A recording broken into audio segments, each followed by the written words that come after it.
ওদেরকে কাঁচামরিচ আর পেঁয়াজ দিয়েছি, এগুলো খাইলে খা, না খাইলে আমার বাসা থেকে চলে যা।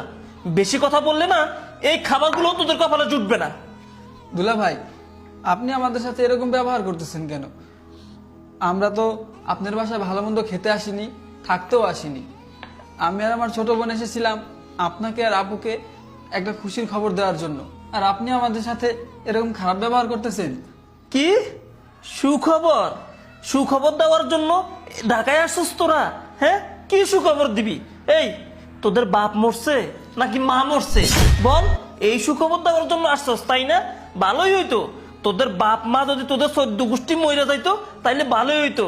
মাস শেষে 20-30 হাজার টাকা তোদের নামে দেওয়া লাগতো না। দুলা ভাই, আপনি এতক্ষণ আমাদেরকে অনেক অপমান করেছেন, আমরা সব মুখ বুঝে সহ্য করেছি, কিন্তু আপনি আমার বাবা মা তুলে আর একটাও কথা বলবেন না। এখানে আমার বাবা মা আসেনি। চুপ কর। বাবা মা নিয়ে কথা বলবো না। বাবা মা নিয়ে কথা বলবো না, কি করব? আদর করব তোদেরকে? হ্যাঁ, কি করলি জীবনে?